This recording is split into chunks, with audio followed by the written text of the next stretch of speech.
Nuestro agradecimiento a Teresa Villano por su exposición. Definitivamente hemos observado datos muy interesantes sobre esta población vulnerable que en situaciones se encuentra invisibilizada, ¿no?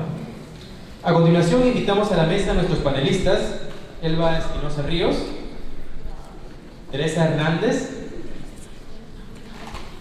Pedro Salomé Gamarra, geriatra de la Gerencia de la Persona Adulta Mayor y Presentaciones Sociales de Salud, Raquel Cuentas Ramírez, coordinadora de la línea de Gerontología Social de la Especialidad de Trabajo Social, Facultad de Letras y Ciencias Humanas de la Pontificia Universidad Católica del Perú, y Gina Bardelli Coripiano, psicóloga forense del Ministerio de Justicia y Derechos Humanos.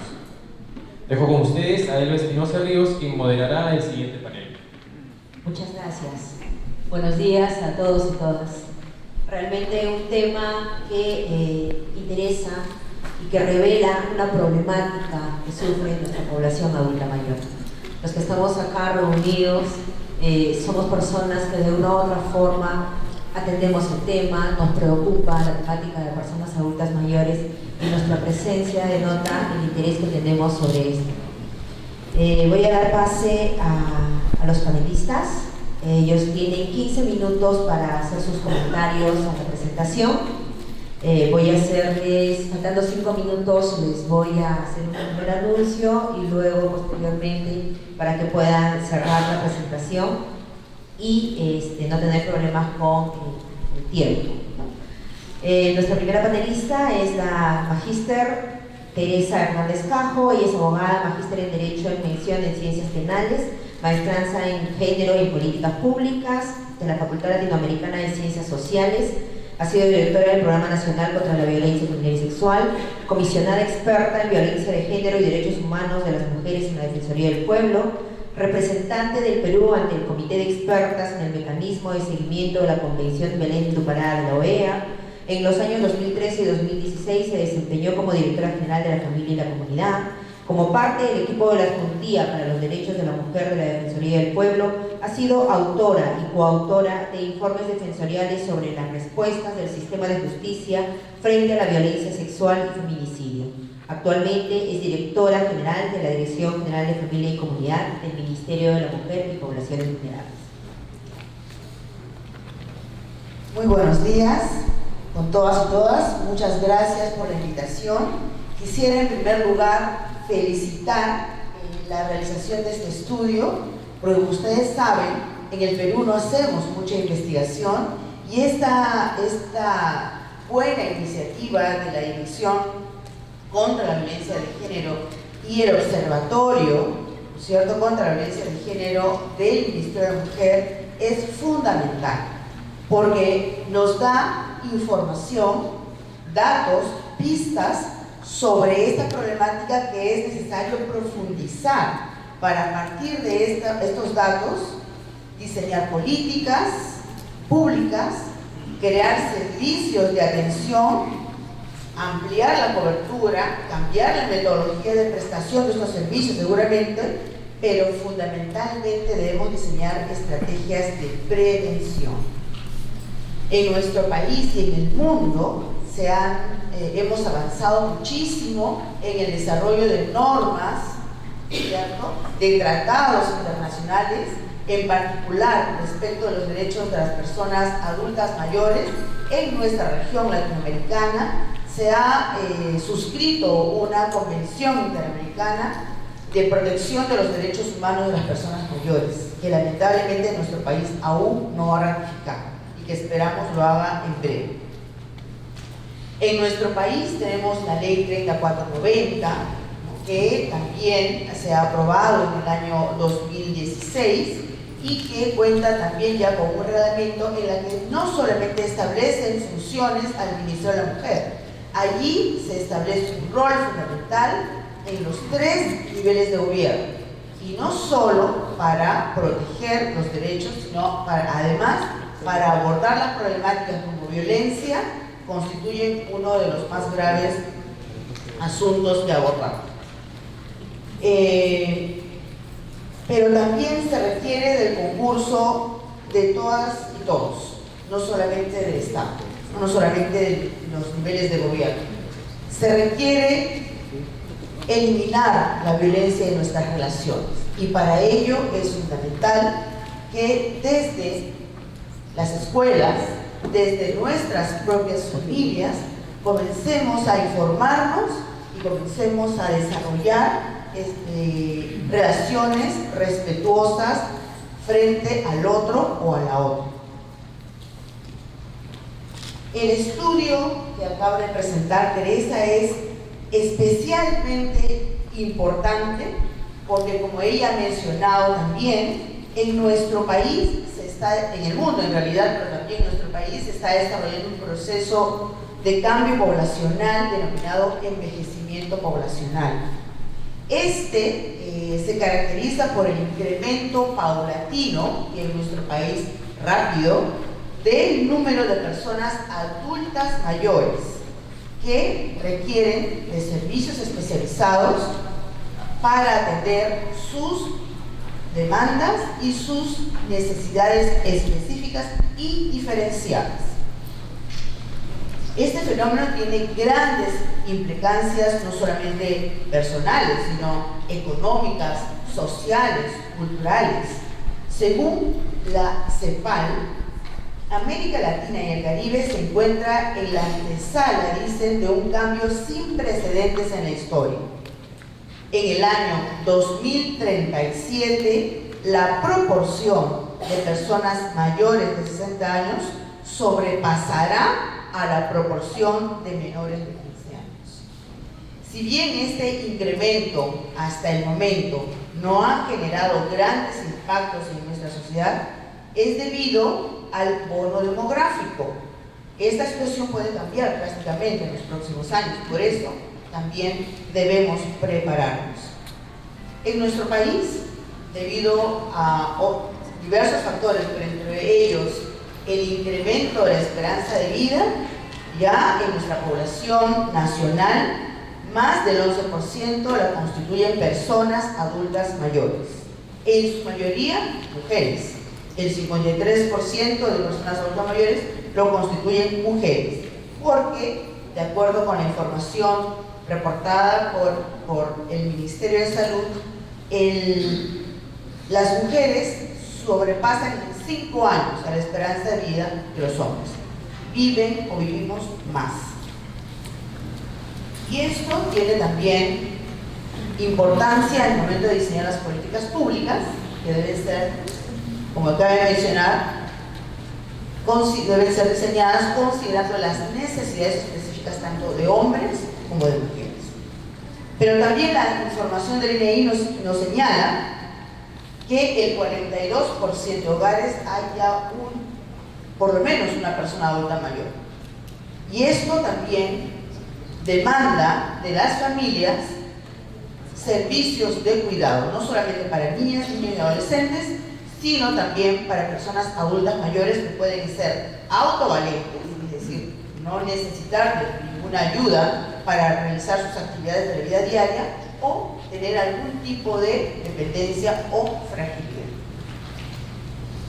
El sistema de cuidados es un asunto que debe ser abordado también en nuestras políticas públicas, debido a que, como ya sabemos, es ampliamente conocido en nuestras sociedades, somos las mujeres las que asumimos casi de manera exclusiva el cuidado de las personas de menor edad y de mayor edad. Por eso es importante, y para eso está trabajando el Ministerio a través de la Dirección de Personas Adultas Mayores, para capacitar y certificar cuidadoras y cuidadores.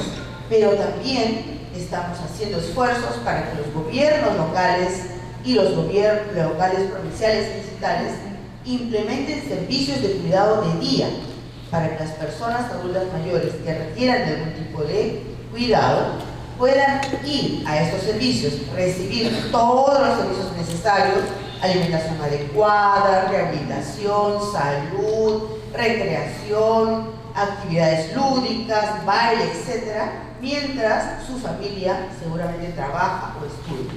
Y luego puedan ser nuevamente recogidas y llevadas a su hogar. Este tipo de servicios es muy importante que se comiencen a diseñar e implementar, y en eso estamos trabajando.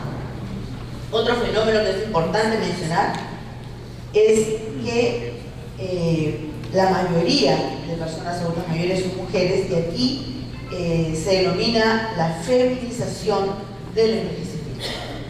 Y esto da cuenta de las graves consecuencias que la desigualdad y la discriminación de las mujeres en etapas tempranas, desde etapas tempranas de su vida hacia su edad adulta mayor, genera. Ahora, muchas mujeres adultas mayores son analfabetas, no tienen pensión porque no fueron educadas, no trabajaron o trabajaron en labores precarias que no les permitió tener un sistema de pensiones y tampoco un sistema de salud. Y entonces ahora muchas mujeres adultas mayores están viviendo una situación absolutamente de precariedad y de riesgo. Esto también debe ser considerado en el diseño de políticas públicas al momento de abordar la problemática de violencia.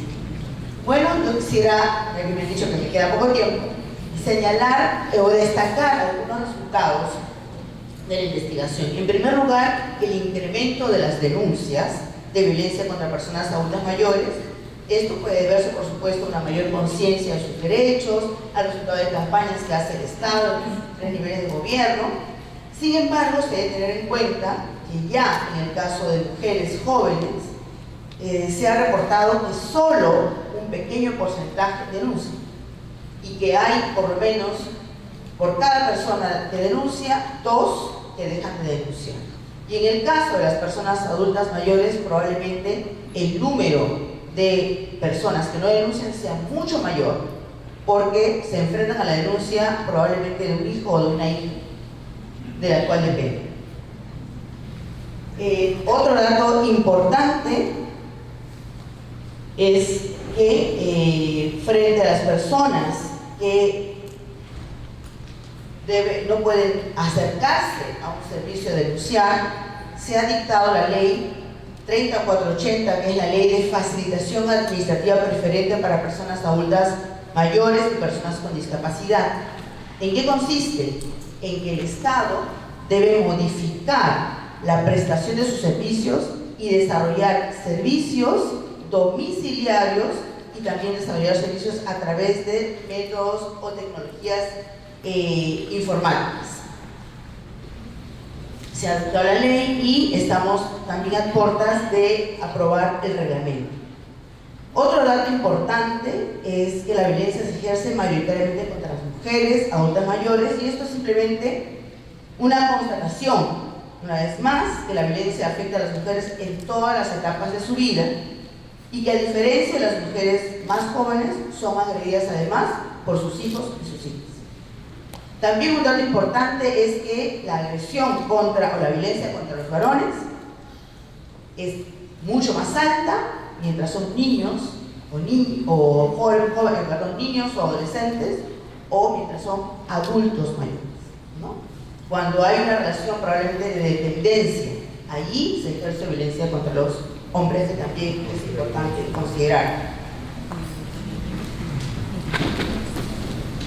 Otro dato importante es que la mayor parte de la violencia proviene del círculo más cercano, no solamente de familiares, puede ser la pareja o la expareja, pueden ser los hijos e hijas, pueden ser los vecinos o vecinas, y también pueden ser los cuidadoras y los cuidadores de personas adultas mayores, tanto en sus propios hogares como en los centros de atención residencial. Y por ello es importante, ¿cierto?, tomar medidas muy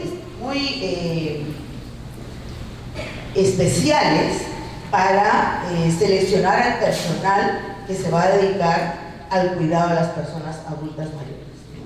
Porque puede ser que las personas adultas mayores se sientan intimidadas de denunciarlo o comentarlo. Además, se reitera en este estudio que los tipos de violencia mayoritarios son el psicológico, por ejemplo, seguidos de la violencia física, Sorprende la violencia sexual por parte de hijos también y de otras personas, y también se presenta la violencia patrimonial. En este caso, en la violencia patrimonial encontramos que el porcentaje que presenta los datos de investigación es relativamente bajo, y también el abandono. Datos que contrastan con los casos que recibimos en la Dirección de Personas Adultas Mayores. Allí sí recibimos muchos casos de abandono y muchos casos de violencia patrimonial. Y por eso, resaltar el derecho a que las personas adultas mayores desarrollen o tomen decisiones con el consentimiento informado es fundamental. Exigir que los notarios informen adecuadamente a las personas adultas mayores de cuáles son las consecuencias de los actos jurídicos que van a suscribir debería ser una medida obligatoria para todo el notariado. No solamente exigir el certificado de salud mental. El abandono también es alto. Y el abandono no solamente en la calle, el abandono en sus propias casas, el abandono en los hospitales, también es relativamente frecuente.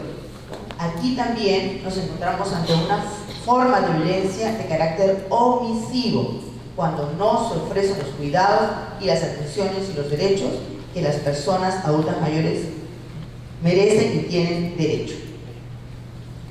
Finalmente, quisiera nuevamente felicitar el estudio y mencionar que tenemos diversos retos, muchos retos y muy altos. En primer lugar, diseñar estrategias de prevención de la violencia contra las personas adultas mayores. Ampliar la cobertura de nuestros servicios, los que tenemos en todos los sectores, no solamente el Ministerio de la Mujer, el Ministerio de Justicia, el Ministerio de Salud, etcétera, etcétera. Existen servicios que están siendo organizados especialmente para personas adultas mayores. Vamos a tener que también cambiar la metodología de su prestación. Ya hay algunos servicios que se prestan de manera domiciliaria, por ejemplo, Padomi, RENIEC, con la ley que les acabo de mencionar de facilitación administrativa preferente, se pretende que todos los servicios de Estado puedan ser prestados tanto de manera domiciliaria como a través de las tecnologías de la información. Y finalmente mencionar que hace falta profundizar en los estudios referentes a aquellas personas agresoras que no van a respetar ninguna medida de protección. Y aquí en el estudio se ha mencionado, por ejemplo, que las personas agresoras que sufren de alcoholismo, drogadicción o que portan armas o que tienen problemas psiquiátricos, a esas personas se les tiene que tratar de una manera diferente, porque el sistema de justicia no es eficiente, no respetan las medidas de protección. Entonces también allí tenemos un reto que atender. Muchas gracias por la invitación. Muchísimas gracias, Teresa. Siguiente panelista es el doctor Pedro Clemente Salomé Gamarra, médico geriatra con maestría en gestión pública, director de áreas sociales del Comité Latinoamericano y del Caribe de la Asociación Internacional de Gerontología y Geriatría. Actualmente es geriatra de la Gerencia de la Persona Adulta Mayor y Prestaciones Sociales de Salud. Es creador del servicio de telegeriatría, sistema de comunicación interactiva y en tiempo real entre el paciente y el médico para la atención geriátrica a personas adultas mayores, y del programa de cibersociales, sistema de comunicación interactiva y en tiempo real entre el usuario de un centro de adulto mayor y el especialista en atención gerontológica a personas adultas mayores. Produce y conduce el programa A lo Grande, primer programa de televisión para personas adultas mayores. Pedro. Muy buenos días. En primer lugar, muchas gracias por la invitación. También agradecer que se esté visibilizando este tema tan importante. Felicitar al equipo de investigación, porque si bien es cierto, también felicitarlos a ustedes, porque pocas veces he visto un ambiente tan grande de personas interesadas en este tema. Mayormente cuando hablamos del adulto mayor vienen 20, 30 personas. Hoy día he visto que está todo esto lleno y también felicito por la organización en ese sentido. mujer mayor, sola, sin seguro social, de salud, es el gran drama de nuestro país. Y eso es real. Si eso no cambia, eso debe cambiar para poder resolver esto. Dos casos me voy a presentar en esta experiencia que tengo de varios años, varias décadas. Ya tengo 55, me faltan 5 años para ser adulto mayor, espero no ser maltratado. Ya no soy maltratado desde ahora. Mujer mayor que vino una vez a mi consulta, en geriatría, de seguro, una mujer mayor que decidió criar a dos jóvenes, a 2 niños, y eran jóvenes adultos, y me pide que le haga un certificado de estar bien mentalmente, justo lo que mencionaba Teresa.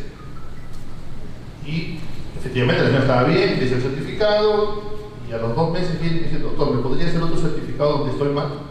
No, pero no está mal. No, es que este certificado que estaba bien, se lo di a mi hija porque era para que haga una hipoteca de la casa, la vendí. Y ahora quiero denunciarla por estafa, porque me ha dejado en la calle, ha dejado en la calle a su hermano y a mí. Como una herramienta que es para beneficio de una persona mayor, es utilizada para su perjuicio. Tuve otro caso, atención domiciliaria, una dama mayor que la veía durante muchos años, y un día visitan sus 2 hijos. Yo no sabía que eran 2 hijos, visitan 2 personas, también mayores, pero no tanto como la paciente. Y me dicen, así con todo desparpajo: doctor, sabemos cuánto gana usted, bueno, sí sabían cuánto ganaba, ¿no? Y me dicen: salga de pobre. Y me dijeron: acá tiene usted un cheque en blanco para que ponga la cantidad que usted desee, deseamos que nos haga un certificado que nuestra mamá está mal. Y la mamá estaba bien. Lo que pasa es que esta señora, yo no sabía, era dueña de un edificio en Camargo. Y los hijos querían disponer ya de los bienes, no querían esperar a que fallezca para que pase esto, sino querían hacerlo antes. Y entonces vamos a ver situaciones, porque estábamos hablando de personas que, lo que menciona Teresa es que hay personas que están en desventaja. ¿No? Estas 2 personas tenían propiedad, y creo yo que el gran problema también se da con ellos, con los que tienen. Y por eso nuevamente felicito que estos temas se hagan visibles. Y estos son 2 casos de muchísimos que pueden suceder.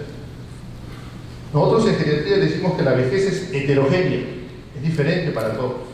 Igualmente el maltrato, tal como lo hemos visto en este estudio, queda evidente, es heterogéneo también. Hay diferentes tipos de maltrato: si tienes dinero, si no tienes dinero, si tienes familia, si no tienes familia. Y también hemos dicho que existe una feminización del envejecimiento. Yo diría que hay una feminización del maltrato. Obviamente. ¿Qué nos queda a nosotros? Esto, lo que estamos haciendo hoy día, no ser indiferentes. El ser indiferente, antes hablamos de maltrato, me corrigió, me acuerdo de Elba, me dijo: ya no hablamos de maltrato, ahora hablamos de violencia contra las personas mayores. Y es cierto, ya se avanzó, o antes se pensaba solamente que era maltrato. Este estudio, como ya se ha visto, da evidencias y visibiliza, claro que es un tema negativo, pero real, y que se condice con el mundo. Si ustedes revisan los datos de la Organización Mundial de la Salud, están hablando que en el mundo el índice de maltrato de personas mayores es del 15%. Por ahí vamos acá en Perú. O sea, estamos parecidos, no es diferente. Pero cuando hablamos de personas mayores de 60 años, las personas mayores, ya hemos mencionado varias normas, y eso me parece muy importante. El Perú ha normado bastante. Afuera se nos ve bien, afuera se nos ve como que tenemos muy buenas normas, ya tenemos una segunda ley. Yo participé de la primera y ahora estamos en la 3490, que es la segunda ley de la persona adulta mayor. ¿Pero es suficiente eso? ¿Las personas adultas mayores conocen su ley? He visitado muchos centros del adulto mayor, muchos centros integrales, muchos grupos de personas mayores, y cuando les pregunto sobre la ley, no la conocen. ¿Cómo vas a defender una ley que no conoces? Yo imagino que esta sala, sí, todos conocen la ley, la han leído y la han revisado, han hecho un análisis hermenéutico de ella, y por eso están acá. Y si no lo han hecho, es el momento de hacerlo, porque probablemente estamos hablando de una norma muy celestial, pero poco terrenal. Y toda ley, como acá me rodean abogados, son perfectibles en el tiempo, porque se pensaron para un momento y probablemente hay que modificar. Lo más importante, las personas adultas mayores, las que van a hacer defender esta norma, muchas de ellas no la conocen. Se habló que el 40% de 10 hogares, 4 hogares tienen un adulto mayor. Pero de estos 4, uno de ellos, el dueño es el adulto mayor. El dueño de esa casa es el adulto mayor. Y vive relegado en su propia casa. Hemos visto más de una vez que la casa que pensó el adulto mayor, una casa muy bonita, probablemente de 2 pisos, él hizo su habitación arriba y tuvo después que mudarse abajo. O lo mudaron abajo. Porque no pensó que iba a envejecer y no iba a poder subir escaleras. Entonces, estamos viendo de que en uno de cada 10 hogares, el dueño de esa casa, de esa propiedad, es la persona mayor que ha sido llevada, o bueno, su estado de dependencia ha condicionado. Lo que veo ahora en muchos pacientes que visito en domicilio me dicen: me han desarraigado. Yo tenía mi departamento en tal lugar y ahora, como tengo limitaciones funcionales, me he llevado a vivir con mis hijos. Un hijo ha dicho: vas a vivir conmigo. Se le desarraiga. Sus costumbres que tenía ya cambian. Y a veces hasta, como lo mencioné al inicio, es despojado de sus bienes. Muchas veces se ha dicho que hace un geriatra, que hace un médico en un campo como este. Lo que sabemos, si acá hay profesionales de la salud, sabemos que se nos ha dicho siempre que la salud es biopsicosocial. Es al revés. Es socio-psicobiológico. La parte social es la más importante. Ustedes hasta, bueno, acá habrá más de un jubilado, el que tenía un rol social, familiar, el eje de la familia, el eje económico probablemente de un entorno, de un grupo, deja de ser. El día que se jubila, usted pasa a ser su nombre. Y eso afecta, desde el aspecto social y económico, pierde ese rol. Y de ahí viene el problema psicológico, la depresión. El sentirte que ya no vas a ser tú el referente, como dicen ahora los jóvenes, de esa familia, sino van a preguntarte si es que desean preguntarte sobre un tema. Y eso afecta a la salud. Por ponerlo simple, te da una gastritis. ¿Por qué? Porque estás tenso, o te sientes postergado, o te descompensas en tu diabetes, en tu hipertensión, en tu artrosis, en fin. Y encima te dicen: no, está manipulando.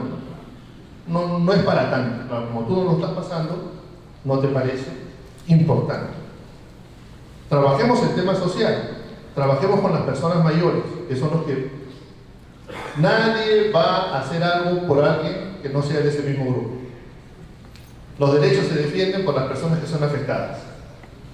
Y es importante por ello organizar a las personas adultas mayores y que se hagan visibles, y para eso estamos haciendo estos trabajos. Se habló sobre síndromes. ¿Me entiendes? Se habló sobre síndromes, y solamente para puntualizarte, la fragilidad es un síndrome que evidencia que estás en riesgo. Hagamos la analogía con una mudanza. Si voy a mudar y voy a transportar esto, ¿qué le voy a poner a la caja? Frágil. Voy a poner frágil, porque está en riesgo de romperse. O sea que si transporto esto no es frágil. Igual, una persona mayor es frágil porque tiene riesgo. No es que es dependiente todavía. Tiene hipertensión, tiene diabetes, tiene artrosis, toma muchas pastillas y está en riesgo de ser dependiente. Los que evaluamos gente mayor vienen por otro síndrome, a veces caídas. ¿Se estará cayendo o lo estarán cayendo? Evaluar eso. ¿Y cómo hacemos con las personas con demencia? ¿Les creemos o no? No todos dicen que le está pegando. No parece. Siempre dice eso. Hace 16 años hice un trabajo parecido a este, chiquitito. Un centro del adulto mayor, en una zona un poco más lejana de acá, en la ciudad de Tacna. 1.800 personas que asistían a este centro. Agarramos a 180 y las evaluamos. 110 eran maltratadas. El estudio era más grande, 60%, pero era una realidad específica. Efectivamente, más ese maltrato psicológico, el abandono le sigue, y el físico a veces es poco evidenciado. Lo importante del trabajo fue que cuando lo presenté como trabajo de tesis, me lo rechazaron en la Universidad de San Marcos. Me dijeron que hacía un geriatra evaluando un tema social. Y bueno, tuve que mandarme con todo el rollo desde lo social, lo psicológico, lo físico, en fin. Al final lo aceptaron. Retos, formación. Tenemos que intervenir en los institutos que forman cuidadores, en las universidades, porque todos los que están acá, que han pasado por una universidad, van a atender en algún momento a una persona mayor, sea en un banco, sea en una entidad pública, sea porque prestan atención directa a personas mayores. Colegios. Si los niños no entienden lo que es el envejecimiento, lo que es maltratar a una persona mayor, desde saber saludarle, porque si le vas a decir, haces toda la charla y al final le vas a decir abuelo o abuela, no es abuelo ni es abuelo, lo estás maltratando, porque no es lo que tú crees que es. Aprender a tratarnos bien, tener una cultura de buen trato, trabajar esto desde el aspecto académico, es un reto para las universidades, para los institutos y para los colegios. Los cuidadores están siendo bien formados. La mitad de los cuidadores o más son familiares que les han encargado. Acá se ha mencionado mucho. Es la mujer de la familia a la que le dicen, le prometen la casa y le dicen vas a cuidar. Al final no le van a dar la casa. Y le encargan una tarea para la cual no estuvo formado. Los cuidadores tampoco no están bien formados. Y sí es cierto, hay tecnologías que nos pueden ayudar para ver respecto de maltrato, poner cámaras en el domicilio. Se hizo un trabajo hace unos años que se llamó teleasistencia, que era ver la posibilidad que la persona avise oportunamente si era víctima de maltrato. Todavía la sociedad no estaba tan preparada, pero creo que ya es tiempo de empezar a retomar este tema y ver cómo con la tecnología podemos, de una forma u otra, prevenir o por lo menos advertir que va a venirse un maltrato. Hay mucho por hacer.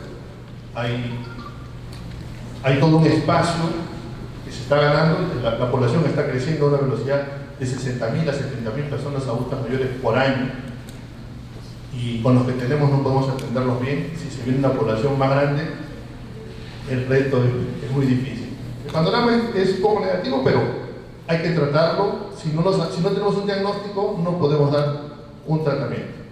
Muchas gracias.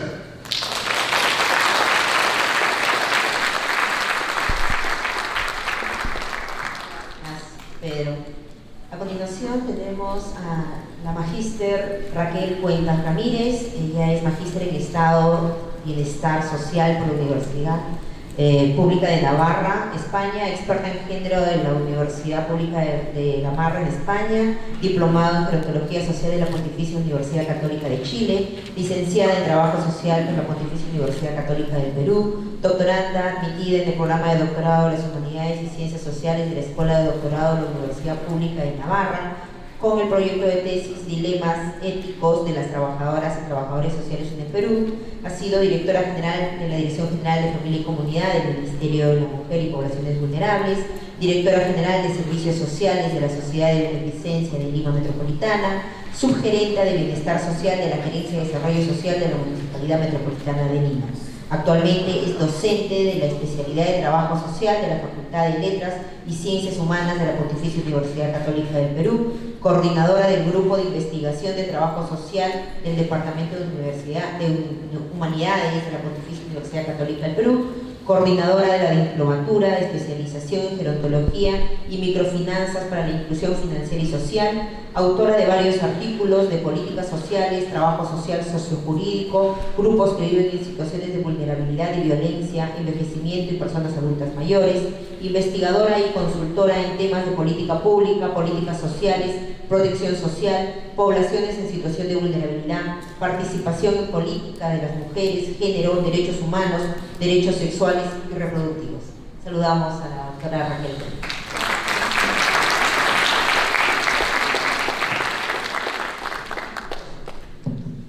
Ante todo, muy buenos días con todas ustedes y con todos.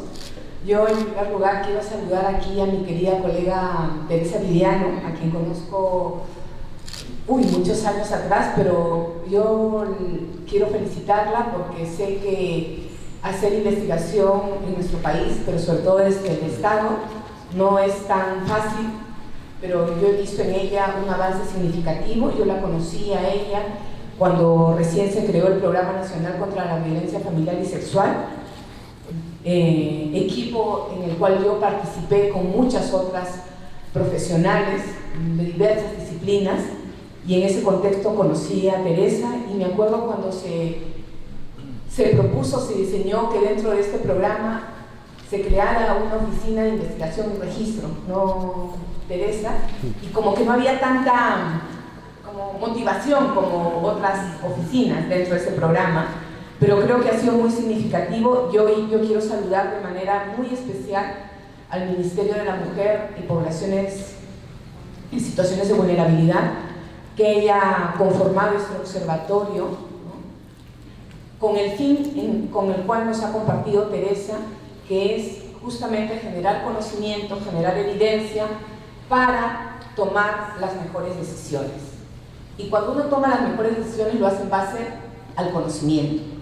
Vale la experiencia, vale lo empírico, pero sobre todo cuando tú haces gestión pública, cuando de tus decisiones depende la vida de la población del Perú, ¿no es cierto?, tienen que ser las mejores decisiones. Y tienen que sobre todo ser basadas en reconocer, en evidenciar las necesidades, las condiciones de vida, las situaciones de violencia, los perfiles que hay detrás de las situaciones tanto de las víctimas como de las personas que agreden, para que las propuestas sean coherentes, sean consistentes y sean sostenibles. Y sobre todo, algo que a mí aún me cuestiona mucho es cuando hemos mirado en una política que solamente estaba centrada en el servicio o en la persona que atendía, a una política pública, a una gestión con resultados, una gestión que debe estar centrada sobre todo en la persona, universal, ¿no?, pero sobre todo en sectores como el Ministerio de la Mujer y Poblaciones Vulnerables, centrada en las poblaciones que viven situaciones de pobreza, de exclusión y de vulnerabilidad. Entonces, por esas razones yo saludo este trabajo y esto que hoy Teresa y su equipo nos ha presentado. Yo quiero compartir algo que ya comentaba, el estudio que Teresa nos lo ha relatado, y decirles que sí, que es importante esta mirada, no solamente que la persona adulta mayor hoy en nuestro país, en el mundo, vive situaciones de maltrato, sino que se ha virado a un concepto que tiene que ver con el enfoque de derechos, que es caracterizar la violencia que también la sufren y la padecen las personas adultas mayores. Y yo quiero aquí resaltar algo muy importante. Tenemos la ley de la persona adulta mayor, la 3490, que recoge mucho de lo que está dentro de la Convención Interamericana que protege los derechos humanos de las personas adultas mayores, justamente vinculado a cómo debemos caracterizar y proteger los derechos de las personas adultas mayores, vinculado a lo del que es violencia. Nuestro país no es el país, es el Congreso de la República y ciertos congresistas que se han opuesto a que nosotros como país nos adhiramos a la Convención.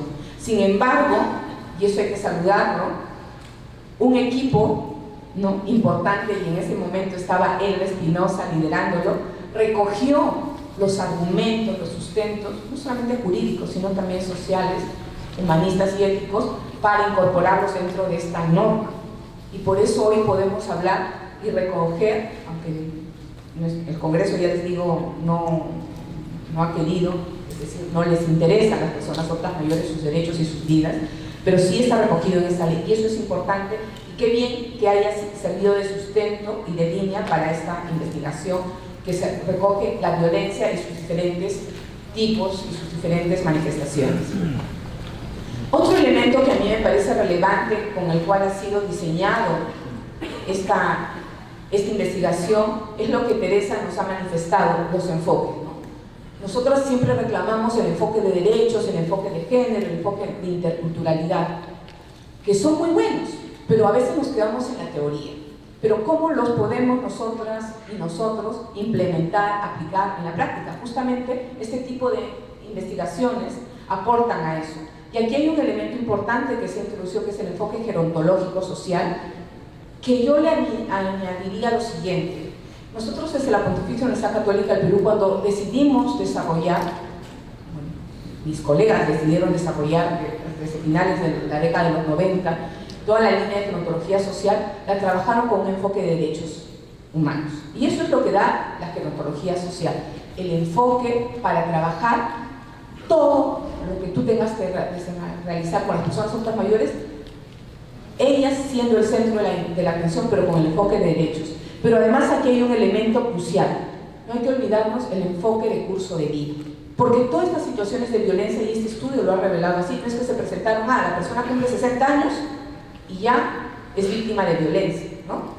Se desencadenó la violencia de los hijos, las hijas hacia los padres, hacia las madres, no. En el curso de vida de las personas, y eso está comprobado también científicamente, las personas vamos sumando, ¿no? Por eso es importante la intervención desde temprana edad. Y por eso es que hablamos del proceso de envejecimiento dentro de lo que es la gerontología, y hablamos que hay una etapa que es la vejez, que de acuerdo a nuestro país y a Naciones Unidas empieza a los 60 años, pero también eso es algo cultural, social. Entonces tenemos que ver estos enfoques con los cuales han trabajado los estudios, las investigaciones, ver cómo están conceptualizando a la persona, la población que están estudiando sus problemáticas, ¿no? Luego lo otro que yo sí creo, y seguramente debe estar en el estudio, pero no lo han manifestado, es el tema de la independencia, la autonomía y la calidad de vida. Hoy dentro de la ley 3490, pero también dentro de la convención y de todo lo que estamos nosotros capacitando, formando, estamos haciendo mucha incidencia en cómo en el curso de la vida, pero sobre todo en la vejez, en la etapa de la vejez y con las personas mayores, tenemos que trabajar el tema de la independencia. Y la independencia va ligada a esto que ya Teresa nos ha manifestado en el perfil de las personas que son agredidas, que son violentadas, ¿no? Cuanto mayor fragilidad de dependencia hay, mayor posibilidad de ser violentado o violentado eres. Entonces, la independencia es la capacidad que tiene la persona para valerse por sí misma, y la tenemos que mantener el mayor tiempo posible. Y eso es una corresponsabilidad no solamente de las familias, de la propia persona, sino del Estado y la sociedad en su conjunto. La autonomía tiene que ver con que todas las personas a lo largo de nuestras diferentes etapas de vida tenemos un proyecto de vida. No es que cumplo 60 años y mi vida se terminó, me jubilo, no, cambio de actividad, tengo un proyecto de vida. Entonces eso también tenemos que fortalecerlo, porque muchas veces las personas que caen en situaciones de violencia, tanto las agredidas como quienes agreden, no tienen proyectos de vida consensuados, coherentes. Y bueno, la calidad de vida, a esto que Teresa y Salomé lo han manifestado permanentemente, ¿no? Que es el tema de las condiciones en las cuales también nuestra sociedad genera violencia estructural. Nuestra ciudad es amigable con las personas adultas mayores. Las viviendas son amigables con las personas adultas mayores. Más bien, las viviendas, los hogares hoy son espacios de agresión permanente, ¿no? No solamente de los vínculos, de las relaciones, sino también de cómo están estructurados. Hay barandas, ¿no? Cómo son los pisos, hay acceso a servicios, etc. Entonces a mí me parece que es importante resaltar el enfoque con el cual ha sido diseñado esta investigación. Y luego están todas las cifras y los resultados del perfil de las víctimas que ya Teresa nos ha mencionado. Yo no me quiero centrar ahí, yo lo que quiero recoger es lo siguiente. Hay una evidencia, y esto es sumamente importante. Nosotras desde la Universidad Católica estamos haciendo una investigación sobre cómo recogemos las mejores prácticas de nuestros países, de otros países de la región, para poder generar servicios o estrategias de prevención frente a la violencia. Y aquí hay un elemento clave que la investigación que ha liderado Teresa lo ha sacado a luz. Es el tema de las personas que cuidan a las personas adultas mayores. Si ustedes se dan cuenta, la cónyuge, el conviviente y los hijos y las hijas son las principales cuidadoras y cuidadores de personas adultas mayores. Por lo tanto, en lo que está en el estudio, son los que en mayor número violentan, agreden, ¿no es cierto? Hay negligencia hacia las personas adultas mayores. Está la violencia patrimonial, económica, con mucha fuerza, unida a otro tipo de violencia física, psicológica. Entonces, ¿qué es lo que tenemos? Esto revela que tenemos que actuar así, directamente, hacer algo ya, ¿no? El Ministerio de la Mujer, la DIPAN, la Dirección de Personas Adultas Mayores, con las personas que cuidan a las personas adultas mayores. Además, hay un dato relevante que nos han manifestado: más del 40% de hogares en el Perú tienen conviviendo a una persona adulta mayor. Es decir, que están expuestas a ser violentadas, ¿no es cierto?, con mayor énfasis. Entonces, tenemos que capacitar a las personas adultas mayores. Y aquí yo le quiero recordar un poquito a la gente de la DIPAM, creo que están acá, pero bueno, aquí están que ellas en 2015 lograron un PPR, un presupuesto por resultados, para formar, para capacitar cuidadores, tanto familiares como también profesionales, aquellos que reciben un estipendio, etcétera, se capacitan, y eso hasta ahora no se ha concretado. Entonces, esto es algo muy importante y necesario que se vuelva a retomar a la luz de estos datos que hoy la investigación de Teresa nos presenta, ¿no? Que el perfil del agresor o la agresora son principalmente mujeres. ¿Por qué? Porque las mujeres somos más violentas, no, porque la mayoría que cuidamos a una persona mayor somos mujeres, ¿no es cierto? Y estamos en una edad de cambios, ¿no? Van de los 25 a casi los 50 años, ¿no?, de acuerdo al perfil que nos ha presentado Teresa. Entonces necesitamos nuevamente retomar esa buena práctica que ha estado haciendo el Ministerio de la Mujer, fortalecerla, reforzarla, hacer más PPR, pero sobre todo capacitar más a las personas cuidadoras de las personas adultas mayores. Eso es un elemento y se ha probado. En países como Chile hay todo un programa que dice Chile te cuida, no en vano. En Colombia igual. En Argentina también, en países como Europa, España, hace buenas prácticas en el tema de certificación de los cuidadores familiares, porque también hay estrés de los cuidadores, ¿no? No es que también actúen porque, tengo odio, cólera, ¿no? Sino porque también hay el estrés del cuidador, hay una sobrecarga, ¿no? Y encima no tenemos servicios de cuidado, centros de día, centros de espacio donde podamos hacer respiros o llevar a las personas adultas mayores que también interactúen con otras personas adultas mayores. Pero eso es un perfil de la persona adulta mayor que vive situaciones de violencia. Hoy acá nos acompañan muchísimas personas adultas mayores que son líderes, que forman colectivos de plataformas de lucha por los derechos de las personas adultas mayores, son autónomas, independientes, están lúcidas, ¿no? O sea, hay una variedad del ser y hacer persona adulta mayor hoy en nuestro país. Pero hoy esta investigación nos ha revelado datos importantísimos de aquellas que están en una situación de alto riesgo de vulnerabilidad por sus condiciones de vida, por su proceso de envejecimiento que han seguido, ¿no? Entonces, un elemento clave a mí de este estudio y que hay que ponerlo en práctica ya, porque ya lo tiene, ya la ruta está como diseñada, el camino avanzado, pero hay que fortalecerlo, es el tema de capacitar a los cuidadores y cuidadoras, tanto profesionales como familiares, ¿no? Y ahí es un elemento clave para hacer prevención hacia la violencia hacia las personas adultas mayores.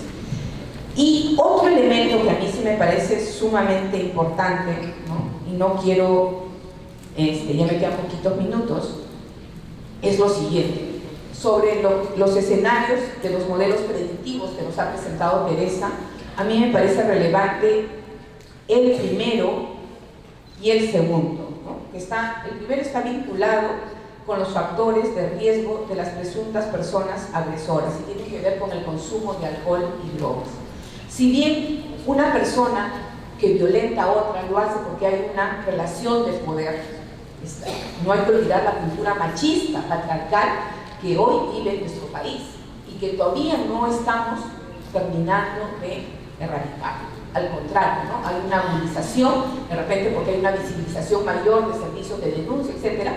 Pero yo a esto le añadiría, en el modelo predictivo, la cultura machista patriarcal que está también dentro de estas características, de estos perfiles que hoy nos ha presentado la investigación de Teresa.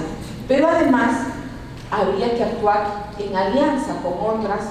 Si hay esto, las drogas y el alcohol, de vida tiene que estar presente acá, ¿no? Trabajar en los colegios, porque una persona alcohólica o que se droga no empieza en sus últimas etapas. Puede ver, empieza en etapas menores. Sí, ya sé que se me ha concluido. Yo quiero terminar algo importante, ya para finalizar. A mí me ha encantado que han presentado las cifras de personas, de casos nuevos atendidos en el Centro de Emergencia Mujer. Yo lo único que también creo que es importante que los centros de mujer de la CISEN se preparen es, uno, que se capacite el personal para atender con un enfoque gerontológico a la persona adulta mayor. No es igual atender a una mujer, a un niño, a una niña, a un adolescente que a una persona adulta mayor. Yo no quiero revelar casos que se han presentado en los centros de emergencia mujer, de cómo han expulsado, porque no sabían atender a la persona adulta mayor, porque les parece extraño que una mujer y un hombre de 90 y 80 años, la mujer recién venga a presentar una denuncia de violencia familiar, ¿no?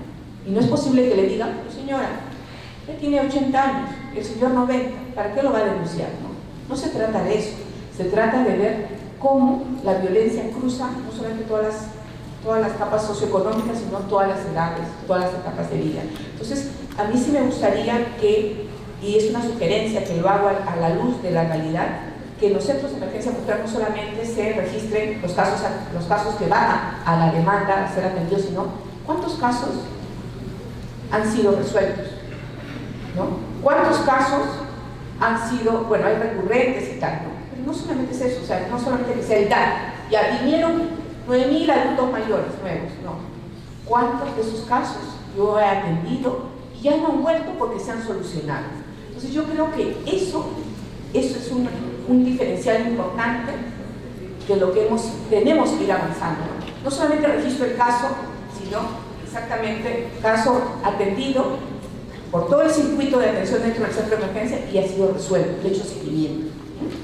Y nada más, yo quiero felicitar nuevamente a Teresa, es mi colega, somos trabajadoras sociales y yo me siento cada vez más orgullosa por eso.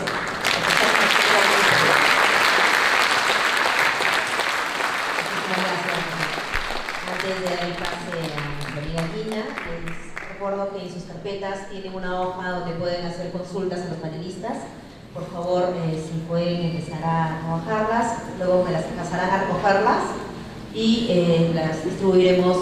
No se olviden de colocar el nombre del panelista que va a dirigir a la consulta. Muy bien, nuestra última panelista es la psicóloga María Gina Bardelli Corigliano, psicóloga con amplia experiencia en el campo clínico, social y forense con personas adultas mayores. Trabaja como psicóloga forense en la Dirección Distrital de Lima, Dirección Distrital de Lima de la Defensa Pública y Acceso a la Justicia del Ministerio de Justicia y Derechos Humanos, licenciada en Psicología con estudios de maestría en Psicología Clínica y de segunda especialidad en Psicología Forense. Tiene un diploma internacional de especialización en Derechos Humanos, Vejez y Políticas Públicas, un diploma de especialista en Psicología Legal y en Psicología Forense. Fue becada por la Agencia Internacional de Cooperación Española y por la Cooperación Belga para hacer un curso de violencia y abuso en la vejez, prevención y tratamiento e intercambiar conocimientos y experiencias con el programa de tercera edad del Gobierno de Buenos Aires. Ha coordinado el proyecto Defendiendo los Derechos de las Personas Adultas Mayores Marginadas en el Perú, con el apoyo de Helpage Internacional. Actualmente es vicepresidenta del Grupo de Trabajo de ONGs y afines sobre personas adultas mayores. Desde el año 2019 es representante regional para América Latina y el Caribe de la Red Internacional para la Prevención del Maltrato y la Vejez, INPEA. Como representante nacional de INPEA en el año 2012 recibió el reconocimiento del Ministerio de la Mujer y Poblaciones Vulnerables a las instituciones que trabajan por los derechos de las personas adultas mayores. Debo dar la bienvenida a Gina Bardelli. Buenos días con todos y con todas. Yo también voy a hacer un poquito de historia en relación desde cuando conozco a Teresa, desde el año 2005.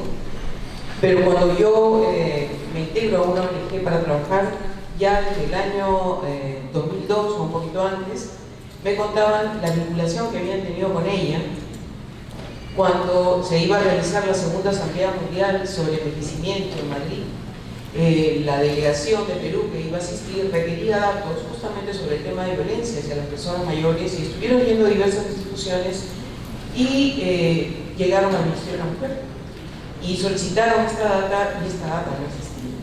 Y una de las personas, digamos, sensibilizadas con el tema fue Teresa, que recopiló información que fue llevada justamente a la segunda Asamblea Mundial del Envejecimiento. ¿Por qué quiero mencionar esto? Porque son tantos años en este camino que las personas que están en los puestos claves tienen que estar sensibilizadas con el tema de las personas mayores, porque si no, no miran a esta población. Eso es un tema crucial, es un tema fundamental, y acá tenemos una muestra de que ella a lo largo del tiempo ha ido produciendo mucha información muy relevante en relación a la situación de la violencia de las personas mayores. Entonces, por ese lado, la felicito y felicito también al Ministerio por acoger o cumplir la ley, ¿verdad?, en relación a lo que señala los derechos de las personas mayores. En relación a la investigación, que me parece muy importante, yo también quiero dar algunos aportes. Coincido con Raquel que o sea, tal como dice el BID, hay que estar más en la puerta de salida que en la puerta de ingreso de los datos. Y en esa puerta de salida están justamente los casos resueltos. Y ese es un aspecto fundamental. Cuando me han presentado a mí, me han presentado como psicólogo forense. Y creo que eso va a ser un punto clave en cuanto a mi participación acá.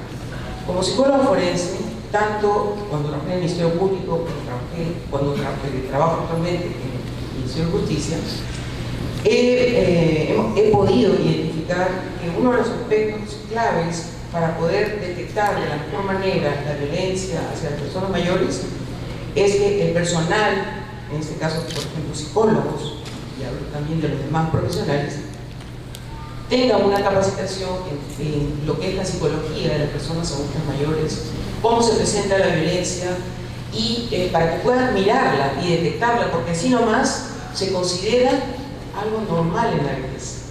Y al considerar ese tipo de hechos como algo normal en la vejez, no se visualiza, ni se escribe, ni se ejecutan medidas en relación a ese tema. Otro aspecto al que yo he observado en cuanto a los operadores psicólogos forenses que trabajan en los centros de emergencia mujer, Ministerio de Justicia, Ministerio Público y otros ambientes, es que no contamos con los instrumentos psicológicos adaptados a la población mayor, en general peruano. Peor aún para el caso, por ejemplo, de poder hacer la detección de algún tipo de deterioro cognitivo para poblaciones analfabetas. Entonces, eso también son limitaciones que tenemos nosotros como para poder evaluar este tipo de condición con la población mayor. Otro aspecto que también tenemos que tomar en consideración es que, tal como señala la ley de violencia, nosotros en nuestros informes periciales tenemos que considerar tipos de riesgo y vulnerabilidades. Los hay de manera general, pero no los hay diferenciados para la población mayor.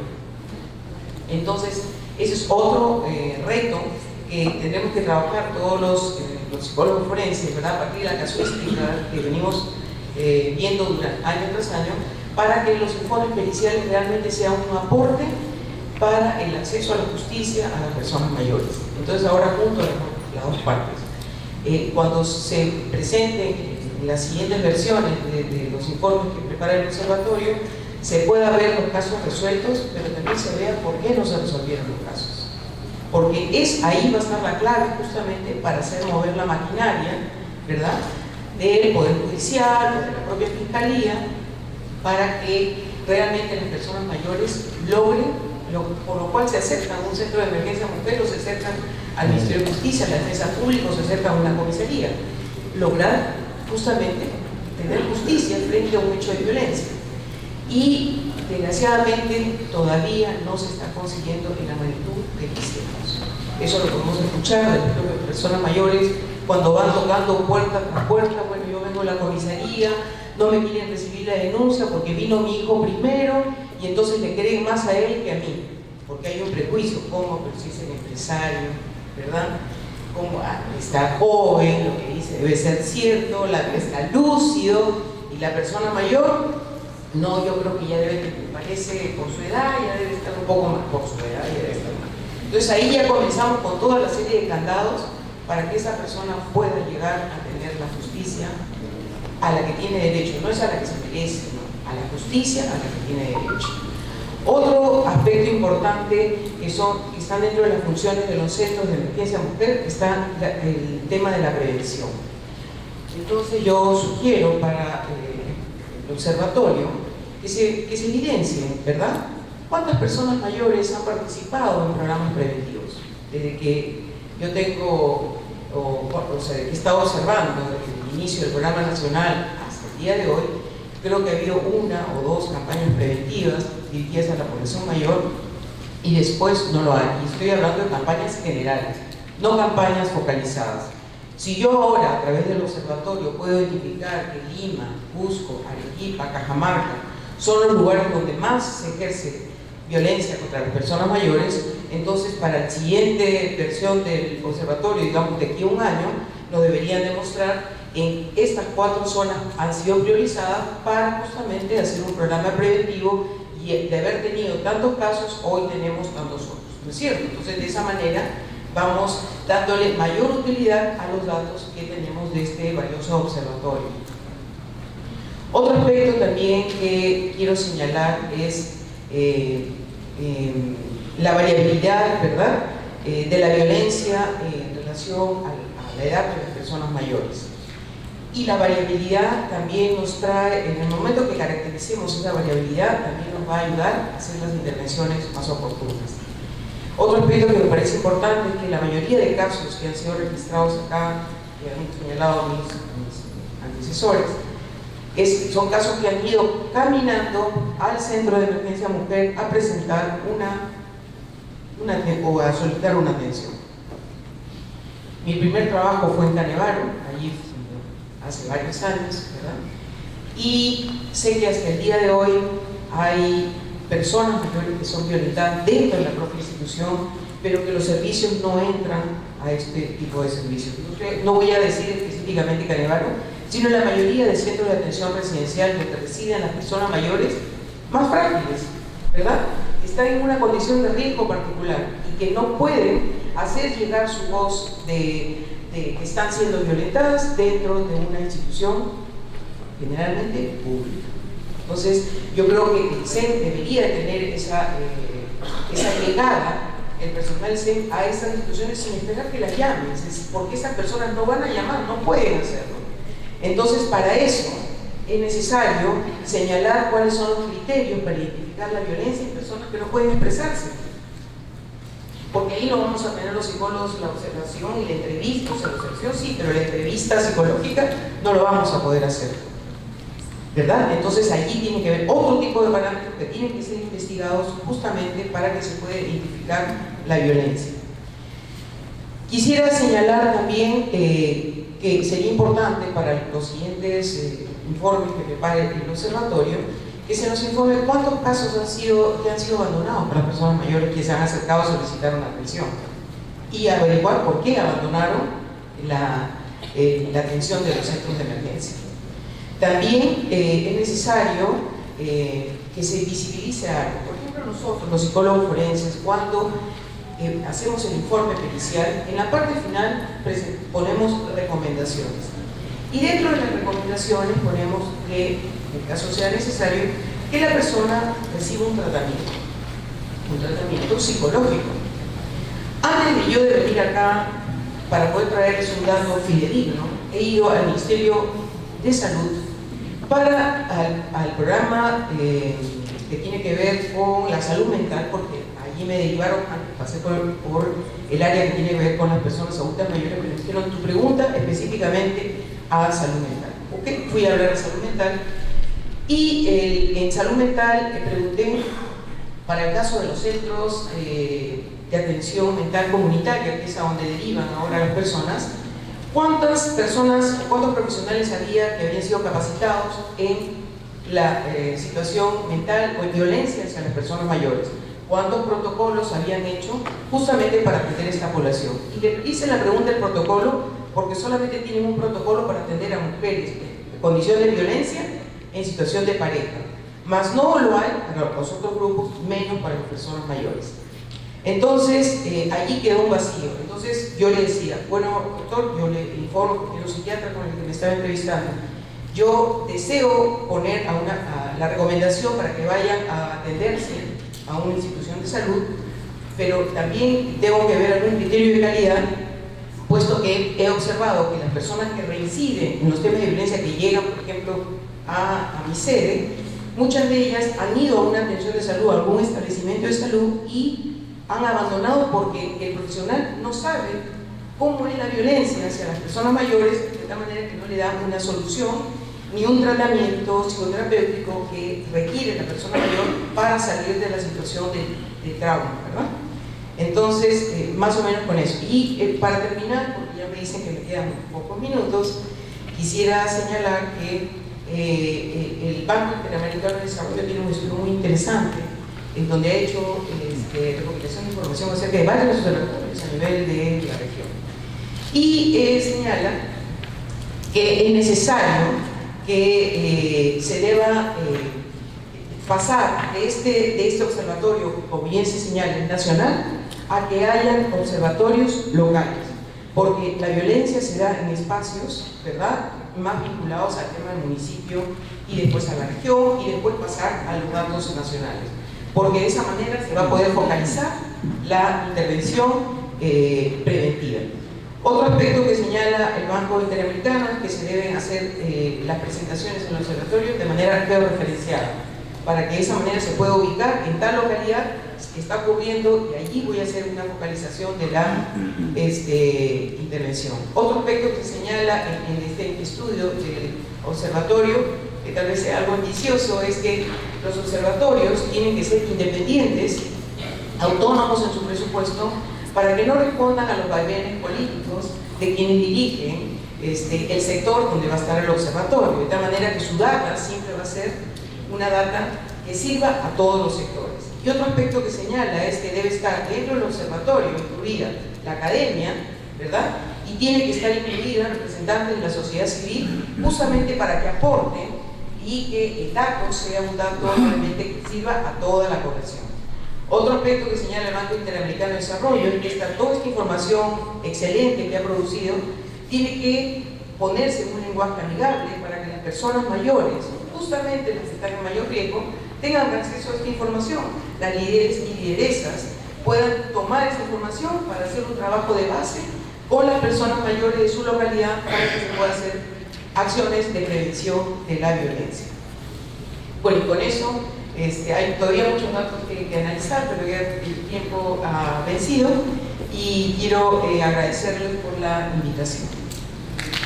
Muchísimas gracias, Lina. Muy bien, hemos recibido sus consultas, hemos distribuido a los panelistas para que puedan dar respuesta a cada una de ellas. Les pido por favor una capacidad de síntesis para que podamos atender a todos los pedidos. Primero, Teresa.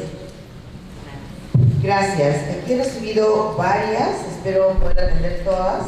La primera de ellas se refiere a los programas de alfabetización que el Ministerio de la Mujer realiza o aspira a materializar, ¿no? Quisiera informarles que la protección de los derechos y la promoción de los derechos de las personas adultas mayores no es solo responsabilidad del Ministerio de la Mujer. Por eso ustedes van a encontrar que diversos sectores del Poder Ejecutivo tienen programas de atención. En particular, el programa de alfabetización de adultos mayores está a cargo del Ministerio de Educación, ¿no? Además, hay otra consulta respecto a que por qué en el Ministerio de la Mujer no se reciben las denuncias y se derivan a la zona. Esta respuesta debería ser atendida por el Centro de Emergencia Mujer o por el programa. Sin embargo, creo que puedo adelantar algunas hipótesis de la información que yo tengo. En primer lugar, los centros de emergencia mujer se han creado de manera exponencial con la finalidad de que sean accesibles a la mayor parte de víctimas de violencia. Y por eso es que cuando se recibe en un centro de emergencia mujer que no pertenece a la zona donde domicilia la persona que busca ayuda, se le deriva al centro que corresponde de acuerdo a su domicilio, ¿no? El que le queda más cerca a su domicilio. Y no se atiende la consulta porque eso supondría una doble victimización y eso es afectar el derecho de la persona adulta mayor que viene a buscar ayuda. Esto supondría que la persona que recibe en un centro que no corresponde a su zona le pregunta y le hace contar toda la historia y este centro de emergencia mujer no va a resolver ni va a atender el caso, lo va a resolver el otro centro de emergencia mujer que queda más cerca de su domicilio, donde allí sí deberían recibir su consulta. Sin Sin embargo, como ya he mencionado, la idea, bueno, no es la idea, la concreción de un derecho de recibir un servicio de calidad supone la implementación de la ley que les comenté hace un momento, que se trata de la Ley de Facilitación Administrativa Preferente, en el que el Estado tiene el reto de implementar servicios para que las personas que no pueden acudir de manera presencial a un centro de protección de mujer, a un centro de salud, a un RENIEC, etc., puedan recibir el servicio en su propio domicilio o puedan acceder a la información, datos, información de su expediente y resultado de su pedido a través de una página web, una computadora. Estas son medidas que están en curso para mejorar los servicios que se prestan desde el Estado. Pero también en zonas rurales, entiendo que hay una estrategia rural que acude a los caseríos, a las zonas diversas de nuestro país para brindar información, identificar casos y atenderlos a través de los centros de emergencia. Además, nos preguntan por si hay un programa presupuestal. Efectivamente hay un programa presupuestal en el Ministerio que se denomina Acceso a Servicios de Calidad a Personas Adultas Mayores, que es el programa 142, y que en estos años tiene su fase de desarrollo sectorial. La finalidad es lograr que los servicios que brinda el Ministerio se alineen a un mismo objetivo y no se dupliquen funciones. En el futuro, ¿no es cierto?, se han incorporado al programa presupuestal los servicios municipales, los centros integrales del adulto mayor, que tienen ya 864 municipalidades en nuestro país y que son servicios dirigidos a población autovalente, cuyo enfoque es absolutamente preventivo, ¿no? Que se promueva un envejecimiento saludable, activo, participativo. Luego me preguntan, pacientes adultos mayores hospitalizados y abandonados en vínculos familiares, se hace la denuncia a la Fiscalía, dice, contactan en la Biblia en Acción, y el proceso de ingreso a un albergue del Estado dura 6 meses. Bueno, esto solamente muestra que tenemos un déficit grave de servicios de atención o servicios residenciales en nuestro país. Por eso es que estamos promoviendo que los gobiernos regionales desarrollen sus propios proyectos de inversión para crear nuevos centros de atención residencial u otros servicios de día o servicios de noche en su caso. Y ya tenemos en el gobierno regional de Tacna y el gobierno regional de Junín están ya desarrollando sus proyectos de inversión, y también la BIF tiene también un proyecto para desarrollar otros servicios de los que ya cuenta para atender a las personas adultas mayores. La idea es que todos los gobiernos regionales cuenten con servicios para su comunidad. Creo que las demás personas también tienen un tiempo limitado, así que voy a dejar ahí la pregunta. Las preguntas que no han sido respondidas en el evento, vamos a dar respuesta a través del observatorio. Se van a colgar en el observatorio para que ustedes puedan tener la respuesta a las consultas. Pedro. Carmen pregunta respecto de un paciente que entiendo está en Padomi y que a la esposa le han dicho para que se inscriba, y ella no desea ser atendida ahí porque prefiere ser todavía atendida en su centro donde viene siendo. La atención en Padomi por si acaso es voluntaria. O sea, si yo deseo no estar y deseo seguir perteneciendo a mi centro, puedo seguir perteneciendo. Me dicen qué cosas se puede hacer para mejorar. Yo soy trabajador de salud, no soy funcionario. Sin embargo, sí les puedo decir que se está aumentando la contratación de profesionales. Para que tengan una idea, el Hospital Almenara tiene 1000 camas, tiene 1000 médicos. El Hospital Revalete tiene 1000 camas, tiene 1000 médicos, y el Hogar igual. Padomi tiene 30.000 pacientes y tiene 500. Entonces, esto va a ir progresivamente aumentando, y sé que hay toda una política de mejoramiento de la atención domiciliaria. No es que el mal menor, no es esto, sino que quiero mencionar que aún así, atención domiciliaria tienen las Fuerzas Armadas, Marina, Ejército, Fuerza Aérea, y las Fuerzas Policiales, y tiene de salud. Pero el grande, el MINSA, no tiene atención domiciliaria. Y ahí también se debe trabajar este tema. Víctor pregunta algo similar, ¿qué se está haciendo también para mejorar? La cobertura, como digo, de Padomi se tiene establecido que este año tiene 30.000, creo que van a duplicarlo a 60.000, pero va a ir a la par de un contrato de más profesionales, no solamente médicos, sino también enfermeras, fisioterapeutas. ¿Y qué más está haciendo? Salud, me dicen. En el tema de salud tiene 3 prestaciones, las de salud, las económicas y las sociales. El que habla trabaja en prestaciones sociales. Tenemos a nuestro cargo promedio de 100.000 adultos mayores asegurados a nivel nacional en 126 centros del adulto mayor. Lo que se ha hecho es conseguir unos televisores de 60 pulgadas, Ultra HD con una cámara para poder hacer videoconferencias y trabajar el tema de promoción y prevención, no solamente con médicos, sino con todos los profesionales que tenemos en salud, y poder llegar a lugares muy lejanos que antes había que desplazar personas o desplazar a las personas mayores, y ahora se puede evitar. A eso lo hemos denominado el programa de cibersociales. Irma pregunta respecto de ser un hospital especializado. Yo quiero que tenga un concepto respecto de los que para ser especializado tienen que haber geriatras. El Perú tiene 300 geriatras, más o menos, para 3 millones de personas mayores. Estos geriatras están distribuidos mayormente en las entidades del Estado y entidades privadas, y en Lima. Salud tiene de estos 300 menos de 100, y Salud atiende 1,5 millones de personas mayores aseguradas, 1.200.000 más o menos. Hacer hospitales especializados se podrían hacer, pero lo mejor como política de salud pública es mejorar los servicios de geriatría de los hospitales especializados. Y lo que se debe trabajar más es la atención primaria, porque las personas mayores a veces, al ver un hospital especializado, van a ir a un hospital grande por un resfrío, por un dolor articular que debe resolverse en la atención primaria. Después también Carlos pregunta sobre hacer un hospital geriátrico en el Callao.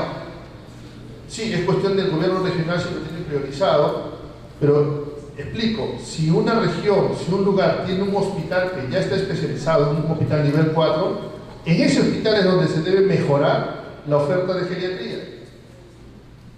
Pero el tema grande de las personas mayores son los problemas crónicos: hipertensión, diabetes, artrosis, depresión, ansiedad, gastritis, asma, que no se van a resolver en el nivel alto. En el nivel alto se va a resolver una cirugía. A veces me decían a mí: doctor, ¿por qué no hay un traumatólogo en una posta? Porque no va a operar.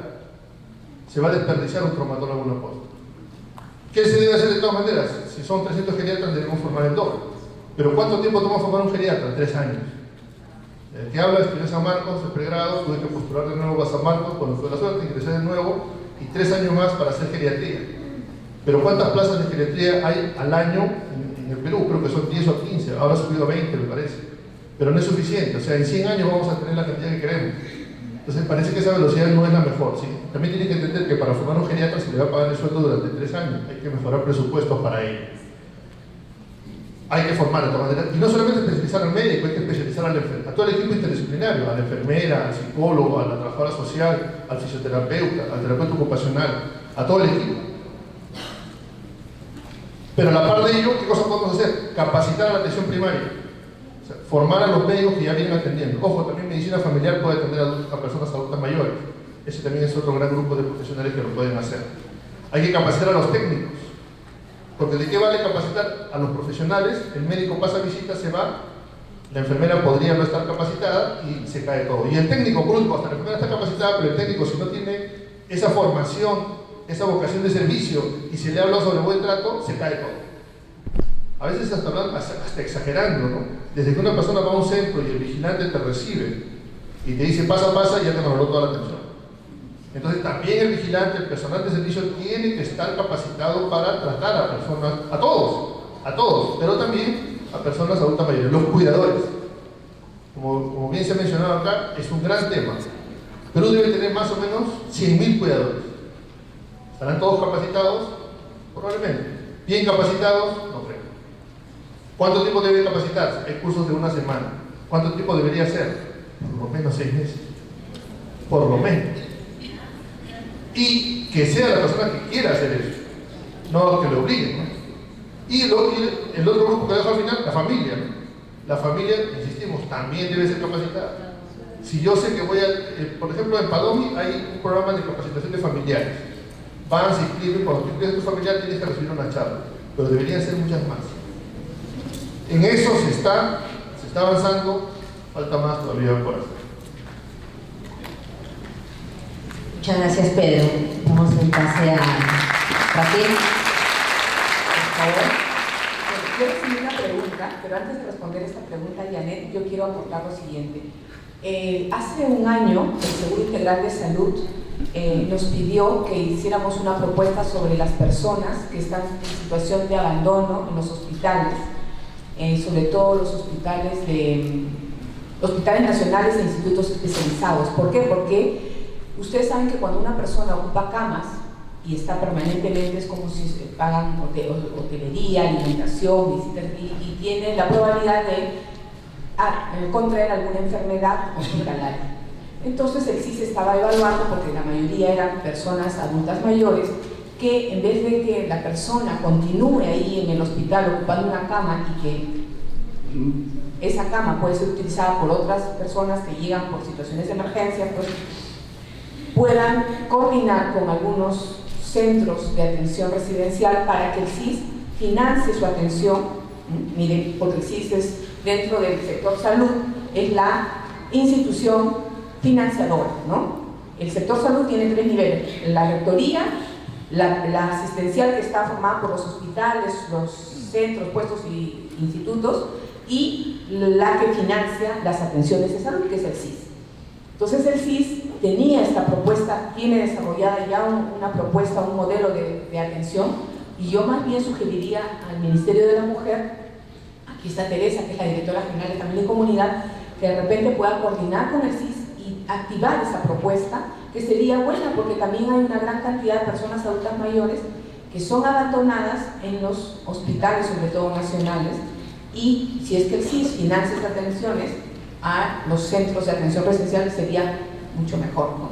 Entonces, eso quería compartirles a ustedes. Y la pregunta que me hizo Janet tiene que ver con algo muy significativo que a mí me hubiera gustado que lo digan al inicio de mi presentación, que es qué es lo que podemos hacer frente a que a veces a nivel del Congreso o el Estado no hay una preocupación por las personas adultas mayores. Yo les quiero compartir que el año pasado, el 15 de mayo, un grupo de organizaciones que trabajan con y para las personas adultas mayores, instituciones, líderes, ¿no?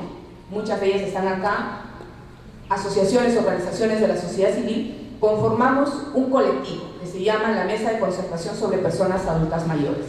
Este colectivo tiene actualmente más de 20 asociaciones de personas adultas mayores de todos los niveles. Está ANAM Perú, que es la Asociación Nacional de Personas Adultas Mayores, está la red ANAMPER, que es la red de personas adultas mayores, están las asociaciones de Ventanilla, del Callao, acá veo a sus líderes, están líderes de personas adultas mayores como don Miguel Mercado, que nos acompaña acá, también están las organizaciones de personas adultas mayores de San Martín de Porres, de Los Olivos, de Lima Cercado, están la Sociedad de Geriatría, está Pedro Salomé, está la red INPEA, cuya presidenta nos honra con integrar este colectivo, está la Asociación Internacional Iberoamericana de Personas Adultas Mayores, FIAPAM, la federación, están también representantes de los CIAM, están los de los colectivos de ONGs, Conexión Adulto Mayor, Senabor, etc.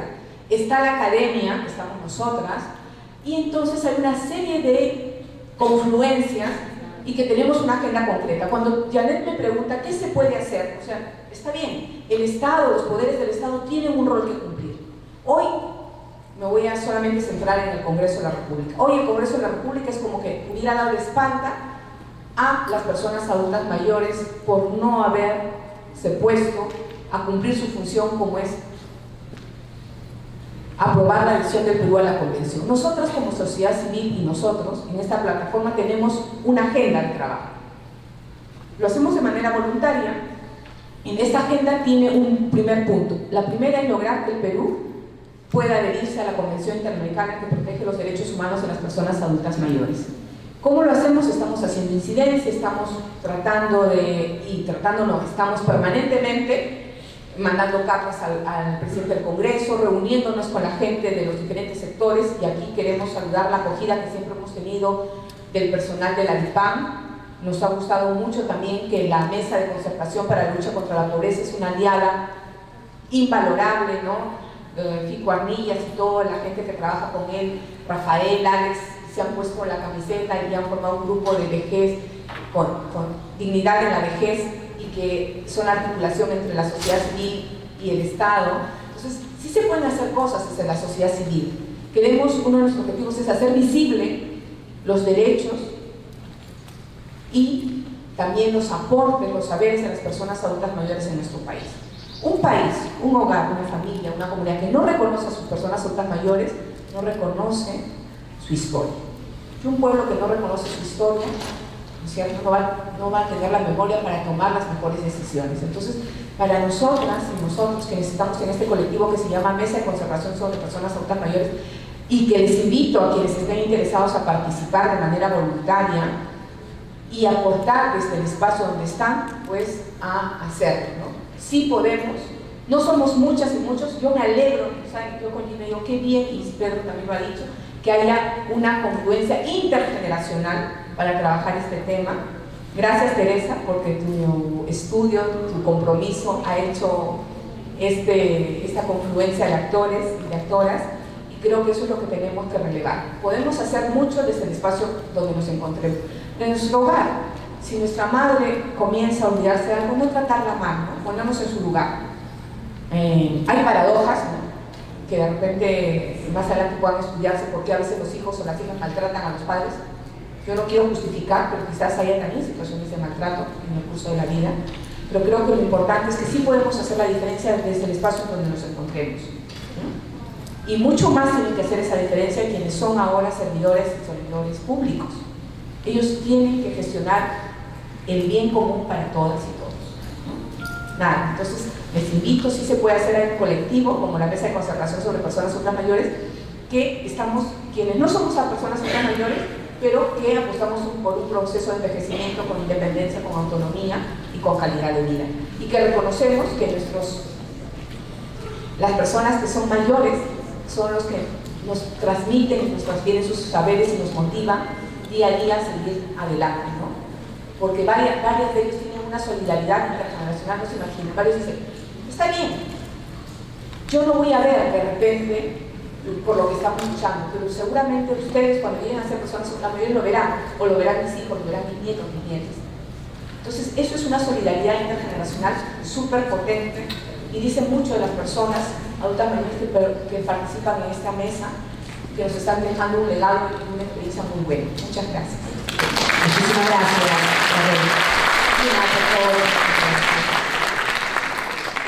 A ver, sobre la primera pregunta que me envía Roxana, yo voy a dar una respuesta parcial, puesto que yo no soy abogado. Tal vez más adelante le puedo dar un contacto para que le puedan dar con certeza ese dato, pero lo que sí puedo decir es lo siguiente. A ver, pregunta sobre el artículo 474 del Código Civil: hijos están obligados a dar pensión a padres con necesidades económicas. Pregunta, ¿aplica también para los padres que no criaron y abandonaron a sus hijos?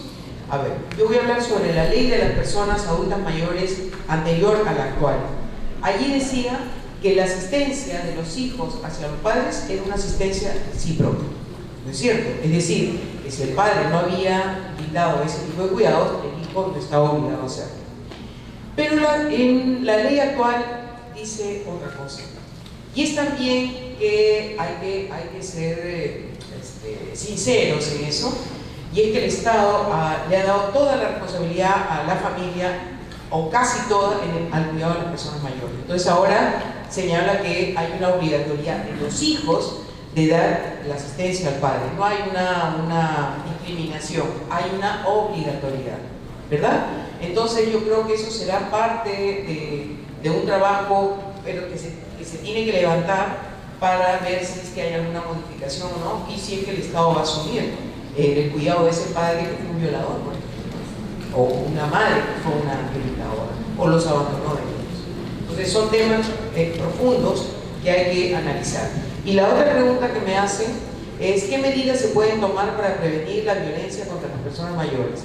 La prevención se puede dar en varios niveles, una prevención general, digamos, a través de medios de comunicación, que sí tiene un efecto importante, pero acá lo que queremos es una prevención focalizada.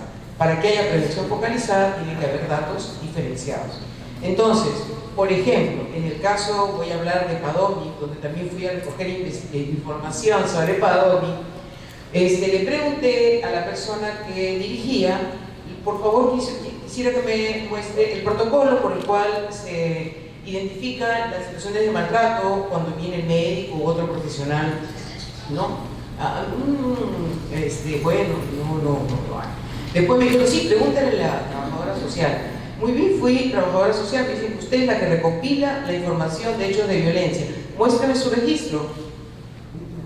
Bueno, la cuestión es que al final alguien del grupo se sinceró y me dijo, bueno, nosotros sí tenemos algunos conocimientos de hechos de violencia, pero ¿qué pasa? La institución no nos da ningún tipo de apoyo cuando nosotros presentamos el hecho de violencia y nos dejan solos a enfrentarnos con algún hijo, alguna hija a quien se le denuncia por un hecho de violencia. Entonces, se puede prevenir la violencia dando una información focalizada y también previniendo, identificando los avances en cuanto al estado de salud en general y si esos están vinculados o no a un hecho de violencia a través de un protocolo que sea un protocolo realmente exhaustivo, que los hay en otros países. Otra medida para prevenir es que se transversalice el tema de los derechos de las personas mayores, no solamente en la escuela, sino también en las universidades. Y eso lo conversábamos, si no me equivoco, con Raquel en otro espacio, en otro momento. Y es que, ok, tenemos la ley, tenemos ahora la ley del Alzheimer y otras demencias, y tenemos los PPRs, y tenemos un montón de cosas, pero cuando llega al eje central, el núcleo duro de nuestras instituciones, el Ministerio de Economía, los que toman las decisiones de ver a dónde dan el dinero, no consideran una población prioritaria a las personas mayores, porque también hay un desconocimiento. Entonces, prevención también, sensibilizando a esa población cuando está en época de estudiante, de economía, para que cuando llegue el momento de que tomen las decisiones, lo hagan realmente con un conocimiento de causa, ¿no? Y con una perspectiva de ciclo vital, sabiendo que ellos, dentro de algunos años, también van a estar en ese lado. Otro aspecto para poder hacer la prevención es que se tiene que identificar dónde están, por ejemplo, en la zona rural. Yo trabajo muchos años en zona rural, y donde el tema de la violencia económica se materializaba, ¿dónde? En los jueces de paz. Porque los jueces de paz, allí no hay notario, ¿verdad? Y tampoco un psiquiatra que determine la salud mental de las personas mayores de esas localidades tan alejadas. El juez de paz es la máxima autoridad y determina que efectivamente la persona está así o así, y dispone para que el hijo o la hija venda los bienes de la persona mayor. Entonces hay que tratar de llegar a lo más cercano a la persona mayor para que se puedan hacer esos programas preventivos. A lo que voy es capacitar a esos jueces de paz, sensibilizarlos sobre la situación de las personas mayores, capacitarlos sobre los derechos que tiene esa población mayor. Ahora, siguiendo en esa misma línea, también está la capacitación a todos los operadores de justicia, como lo señalé hace un momento, para que se prevengan situaciones de violencia, ya la violencia, digamos, que no haya víctimas secundarias, ¿no? Al haber entrado al sistema de justicia y que no acojan sus demandas. Otro aspecto que también considero que debe darse en cuanto a la prevención es que se validen los programas preventivos, que se diseñen y se validen los programas preventivos que desarrolle, por ejemplo, el Ministerio de la Mujer, de la mano con una entidad académica, para que realmente sean programas que puedan ser efectivos. Y hay que hacer como hacen otros países, por ejemplo, en Estados Unidos, ellos emiten un documento cada cierto tiempo en donde salen los programas preventivos. Digamos que vamos a hablar del tema de mujer, programas preventivos para la violencia contra la mujer, los diversos proyectos que se hacen, y no solamente ponen los proyectos que han sido efectivos, ponen aquellos proyectos que no funcionaron. ¿Y por qué? Porque acá somos campeones en hacer lo mismo, gastar dinero, para que al final no tengamos resultados. Entonces ya hoy tenemos que ver las cosas de otra manera. Y por último, creo que el tema más importante es el de la toma de conciencia. Tomar conciencia de que las personas mayores son maltratadas debe ser una cuestión de desarrollo que debe darse al interior de las familias y al interior de uno como ser humano. O sea, hacia dónde estoy caminando. Yo estoy maltratando a una persona mayor, yo cómo quiero que me traten en los próximos años, y alzar la voz cuando veamos que una situación así está por venir, o alzar la voz cuando esa situación se esté dando. Cuando digo alzar la voz, estoy hablando de, es cierto, levantar la voz, gritar, demandar, ir a los espacios donde se tienen que presentar las denuncias y pues hacer el seguimiento para que la persona mayor pueda alcanzar la justicia que se merece y a la que tiene derecho. Gracias. Muchísimas gracias. Por último, tenemos la respuesta de Teresa Villena, por favor. Sí, tengo una pregunta de Nilo Espinosa, del Gobierno Regional de Callao, y pregunta si es que se puede crear un observatorio regional del Callao y qué actividades se pueden realizar. Bueno, le comento que el Observatorio Nacional tiene previsto la creación de observatorios a nivel en todas las regiones.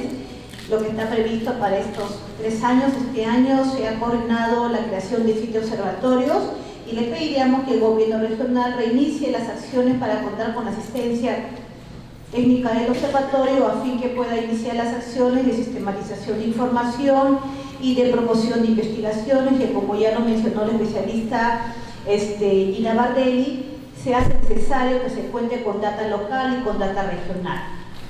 Así también tenemos acá una pregunta que señala, esta viene de Marita, y pregunta qué indicadores o características utilizan para cuantificar o calificar la violencia contra la persona adulta mayor para considerarlo como leve, moderado y severo. En el marco de los centros de emergencia mujer se usa una ficha de valoración de riesgo que la manejan las trabajadoras sociales y aquí evalúan la continuidad o exacerbación de la violencia en base a indicadores en las víctimas, indicadores en la persona agresora, indicadores en las características de la relación violenta. Esto está en la guía de atención integral que la pueden encontrar en el repositorio del observatorio en la página web. Puedes revisar ahí, Marita, y si de repente no encuentras el documento, entonces nos escribes y nosotros te lo mandamos. Y también te comento que en el marco de la ley 30364 se cuenta con una ficha de valoración de riesgo y una de ellas es específica para las personas adultas mayores y esta ficha la utiliza el personal vinculado a la investigación judicial de los casos de violencia. Así también acá tengo 2 inquietudes de Nancy y de Vanessa. Ellas, Nancy pregunta que por qué no se aborda también la atención directa de las personas adultas mayores que están en hospitales especializados, y Vanessa señala que por qué no se aborda la investigación en las casas de reposo. Justamente la presentación de esta información tiene por finalidad el que se genere el interés de investigar, puesto que este observatorio difícilmente va a poder abarcar a todos los espacios en donde las personas adultas mayores están presentes. Entonces, estamos aquí en el trabajo de promover en las universidades, en las instituciones, en las ONG, que haya el interés por investigar e ir abordando la violencia que también ocurre en estos otros escenarios que no son la familia, pero que son escenarios institucionales en donde sí, efectivamente, se presentan estos tipos de violencia que también se han manifestado. Acá tenemos otra pregunta de María Elena del Centro de Emergencia Mujer. Ella dice, en un caso de agresión por parte del esposo adulto mayor hacia su esposa, ¿qué papel juegan los hijos? Ella señala de que los hijos muestran un total desinterés y apatía frente a la violencia, ¿no? Bueno, esta es una consulta, creo, para el tema de intervención. Solamente yo quiero mencionar que los equipos de la intervención psicosocial tendrían que ir trabajando modelos para afianzar los vínculos, modelos para reparar esos vínculos que llevan a que los hijos e hijas estén indiferentes a una situación de violencia, que también es un afianzamiento de la violencia y también un maltrato indirecto, ¿no? Creo de que es lo que falta trabajar. A veces en los centros se trabaja la evaluación, se trabaja la ficha, se trabaja acciones concretas y gestiones, pero no se está trabajando el ámbito terapéutico de la intervención psicosocial, que tendría que ver con modelos de intervención con las familias que lleven, ¿no?, a reparar esos vínculos que impiden que los hijos e hijas se involucren frente a situaciones de violencia.